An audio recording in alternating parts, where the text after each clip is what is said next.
Nagpapatuloy ang kwento ng magising si Mac Oda mula sa mahimbing na tulog, nabuhayan ng loob, at nagkomento kung paano ito perpektong araw para sa pagtitipon ng mga halamang gamot.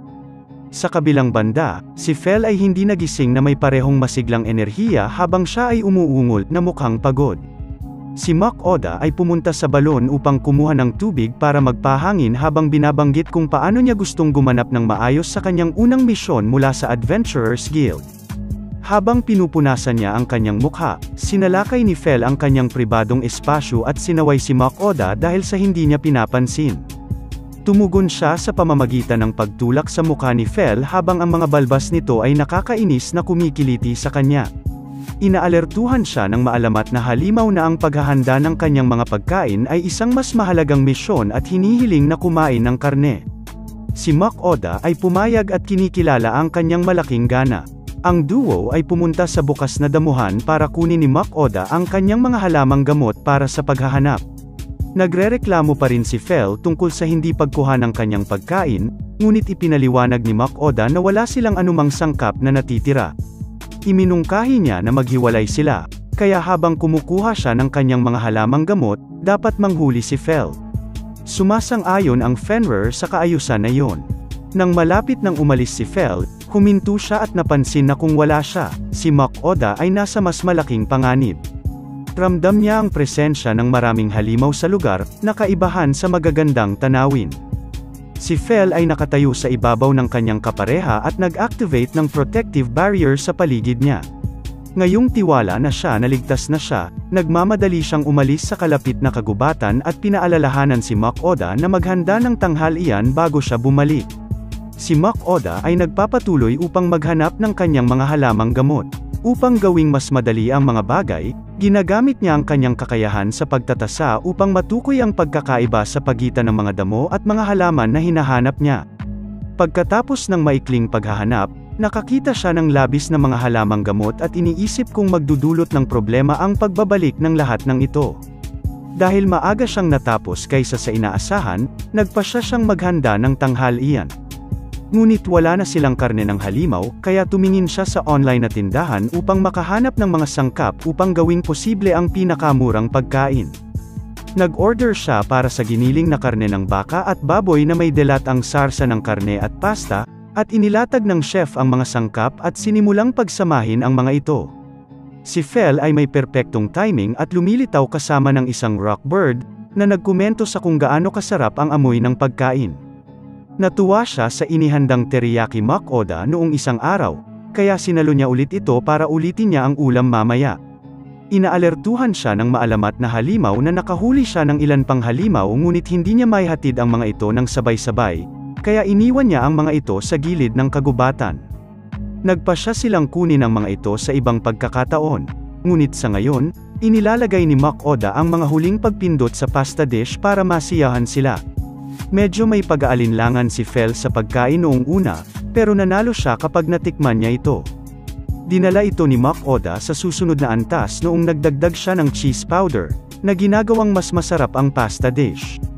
Kahit hindi pa nakakaisip ng paraan pabalik sa mundo niya si Mac Oda, masaya siya na nakakakain siya ng mga pagkain na nakasanayan niya. Pinutol ni Fel ang kanyang pag-iisip habang pinupuri ang pagkain, ngunit natutuwa si Mac Oda sa paraan ng karamihan sa pagkain na natitira sa kanyang mukha. Nang maglaon, pumunta siya sa kagubatan upang siyasatin ang pangangaso ni Fel, at nabigla siya sa dami ng mabangis na hayop na nahuli niya. Isinaaktibo ni Mac Oda ang kanyang appraisal upang makilala ang ilan sa kanila. Ginagamit niya ang kanyang kakayahan sa kahon ng item para mag-imbak ng napakaraming hayop. Sa pagtingin sa likas na katangian ng mga nilalang, tinanong niya si Fel kung lahat ng mga ito ay nakakain, na kung saan siya ay nagpapatunay. Ngunit hindi sigurado si Mac Oda tungkol sa mga mukhang kasuklem-suklam na pig orc. Ngunit ang Fenrir ay nag-aalerto sa kanya na ang mga tao ay kumakain sa kanila mula noong sinaunang panahon. Dahil nakaimpake na silang lahat at tapos na ang misyon, nagpasya silang bumalik sa bayan. Inutusan ni Fel si Mac Oda na umakyat sa kanyang likod para sumakay, dahil ang paglalakad ay magtatagal. Nasasabik si Mac Oda sa pag-iisip na sakyan siya. Nagsisimula ito sa kasiyahan habang sumusugod si Fel sa kagubatan. ngunit sa lalong madaling panahon ay naging mapanganib ito kapag binilisan niya ang takbo. Sigaw ni Mach Oda habang hawak niya ang mahal na buhay hanggang sa makarating sila sa bayan. Hindi pa rin lubusang sanay ang mga naninirahan sa nilalang sa paligid dahil nagugulat sila sa presensya niya. Nagkomento si Fel kung gaano kaina si Mach Oda matapos siyang makita sa ganoong kalagayan dahil sa kaunting biyahe. Pinaalalahanan ng sahod ang maalamat na halimaw na kung may mangyari sa kanya, hindi na siya makakain ng pagkain mula sa ibang mundo, na nagpapaisip sa kanya. Pumunta si Mach Oda sa Adventurers Guild Hall para ibigay ang natapos na misyon. Nagulat ang walang pakialam na attendant na ibinalik niya ang napakaraming halamang gamot. Tinitiyak niya sa kanya na nakakatuwang makita ang isang bagong rehistradong G-rank na mahusay na gumaganap. Sinusubukan niyang maliitin ito bilang swerte. Napansin din niya na mas masigla ang attendant sa pagkakataong ito habang binabayaran siya nito para sa kanyang koleksyon.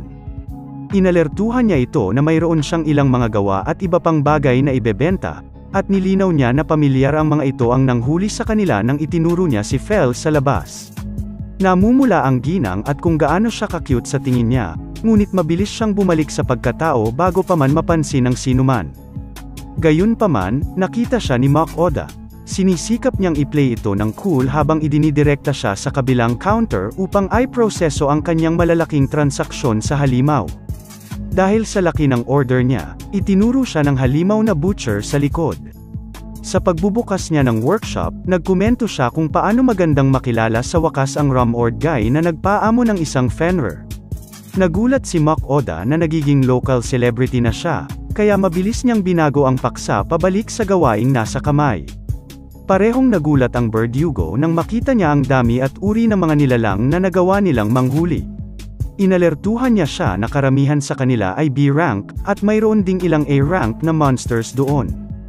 Tinatanong din ni Mach Oda ang eksperto kung nakakain ang mga ito. Kinukumpirma at ipinaalam pa ng butcher na sila ay gourmet food. Inutusan siya ni Mach Oda na balatan ang halimaw.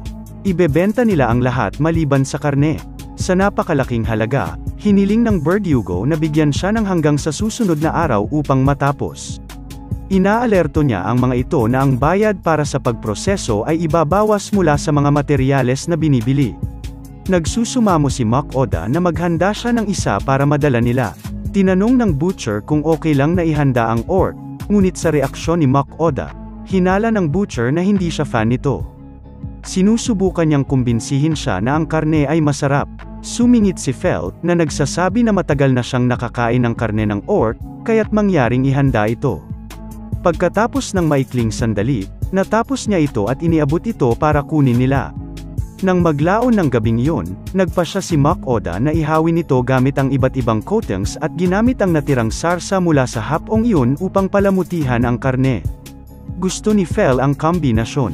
Excited na rin si Mach Oda na tikman ang pagkain hanggang sa maalala niyang ito ay karne ng orc. Isang larawan ng pangit na hayop ang kumikislap sa kanyang isipan, dahilan para mag-alinlangan siyang kainin ito. Ngunit matapos makitang nasasarapan si Fel, nagpasya siyang kumagat at mahalin ito. Kinaumagahan, huminto ang dalawa sa lugar ng butcher, at sigurado, ipinaalam niya sa kanila na tapos na siya sa trabaho. Ang lahat ng karne ay maayos na inihanda at nakasalansan, handa na para sa imbakan. Kung titingnan ang dami, sigurado si Mach Oda na magtatagal ito sa kanila ng ilang sandali. Ibinigay din sa kanya ng Verdugo ang kanyang pera mula sa pagbebenta ng mga materyales ng hayop. Nagulat si Mach Oda nang ihulog niya ang malaking sako ng gintong barya. Ibinawas na ang bayad sa pagtatanggal-tanggal, gaya ng napagkasunduan, at ang natitirang balanse ay 202 gintong barya. Batay sa gulat sa mukha ni Mach Oda, napagtanto ng Verdugo na hindi niya alam ang presyo sa merkado para sa mga bilihin. Nagpasya siyang magbigay ng crash course, na nagpapaliwanag na gaano man kalakas ang pamilyar ng isang tao, kung sila ay walang kaalam-alam, kung gayon ang lahat ay walang kabuluhan. Itinuro niya sa kanya ang ilan sa iba't ibang bahagi ng hayop at kung ano ang mainam ng mga ito. Halos makalimutan ng Verdugo na kumuha siya ng ilang mga demonyong bato mula sa ilan sa mga nilalang na mas mataas ang antas. Inaalerto niya siya na naglalaman ang mga ito ng mahiwagang kapangyarihan bago gawin ang pagtatapos ng mini-lecture. Bago siya umalis, kinumpirma ng Verdugo kay Mac Oda na si Fel ay isang Fenrir at hindi isang dakilang lobo. Nagkaroon ng malaking debate sa bayan kung alin ito. Paglabas nila ng butcher shop, masaya si Mac Oda sa kanyang natutunan. Iniisip niya na kung ipinakilala niya si Fel bilang isang mahusay na lobo, maaaring hindi ito makakuha ng pansin. Nagpasya siyang umalis sa border town dahil mayroon siyang guild card at kumita ng mas malaki kaysa sa inaasahan. Ipinadala niya ang impormasyong ito sa kanyang kasosyo sa paglalakbay, na walang problema. Nag-aalala lang siya sa susunod niyang pagkain. Nang makita niya ang bundok ng karne ay muli siyang nagutom. Umalis ang dalawa, at pagkatapos ng mahabang araw na paglalakad, nagpasya silang magkampo sa isang guho. Inalertuhan siya ni Fel na mas marami pa sana silang mapupuntaha kung siya ang ay sumakay sa likod ni Fel. Inihanda ni Mac Oda ang kanyang mga gamit para lutuin ang susunod na pagkain. Pinasalamatan niya si Fel na kumita ng malaki sa kanyang pangangaso, kaya napagdesisyonan niyang magkakaroon sila ng malaking kainan sa gabing iyon. Nagsisimula sila sa pamamagitan ng pag-order ng iba't ibang pagkain sa antas ng restaurant na kanilang kinagigiliwan. Ngunit hindi lang iyon dahil ang Mac Oda ay naghahanda ng pangunahing kurso, na isang Japanese Black Wagyu steak. Pagkatapos ng mabilis na pag-iinit, iniharap niya ang nag-iisang piraso kay Fel, at nabigla siya sa kaliit ng bahagi. Inaalerto siya ni Mac Oda na mas mataas ito sa iba pang karne na kinakain niya sa ngayon. Naiintindihan niya ang lahat sa sandaling makuha niya ito. Ang lasa ay nabigla sa kanyang katawan habang ang pagkain ay walang kahirap-hirap na dumudulas sa kanyang lalamunan. Kataka-taka si Fel na sa mundo ni Mac Oda, kailangan nilang mag-alaga ng mga hayop para sa pagkain dahil sa mundong ito, ang mga hayop ay sagana, kaya't kailangan lang silang manghuli. Sa wakas ay umupo na ang sweldo para kainin ang kanyang pagkain, at pagsapit ng gabi, nagpahinga na sila. Ibinunyag ni Fel na puno siya ng lakas, na palaging nangyayari pagkatapos niyang kainin ang luto ni Mac Oda, ngunit ang pagkain ngayon ay susunod na antas. Pakiramdam niya ay madali niyang matalo ang isang sinaunang dragon sa kanyang estado ngayon. Nakiusap si Mac Oda kay Fel na gamitin ang kanyang appraisal sa kanya.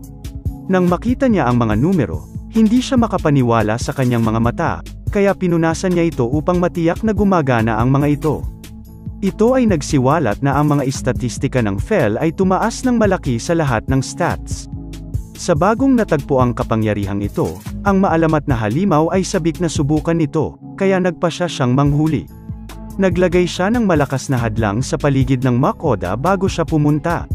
Sa proteksyon, inihahanda ni Mac Oda ang kanyang higaan para sa mahimbing na pagtulog. Sa lahat ng oras, si Fel ay pumunta sa kagubatan, hinahanap ang kanyang biktima. Nakatagpo siya ng isang rock bird at mabilis itong ipinadala. Ang kanyang thunder magic ay overkill laban sa isang higanting USA. Isang grupo ng mga orc ang sumusubok na atikihin siya, ngunit madali silang natangay ng kanyang mahika ng hangin. Lumabas ang isang general ng orc upang ipaghiganti ang mga namatay nitong kasama, ngunit hindi ito katugma sa maalamat na halimaw. Sa wakas, nahaharap si Fel sa isang chimera na sumusubok na takutin siya. Ang leon na bahagi ng nilalang ay naghahanda na magpakawala ng isang malakas na bolang apoy, ngunit tinalo ito ni Fel gamit ang kanyang umaalulong na kidlat. Nang sa wakas ay sumisikat na ang araw, nagising si Mac Oda at napapalibutan siya ng bundok ng kanyang mga talunang kaaway. Inaalerto siya ni Fel na karaniwang kailangan niya ng maraming pagsisikap upang talunin ang isang chimera, ngunit kagabi ay natalo niya ito sa isang atake lang. Nag-isip si Mac Oda na huwag nang magluto ng itim na Wagyu beef para sa kanya dahil napakalakas niya. Dinadala nito ang episode sa pagtatapos.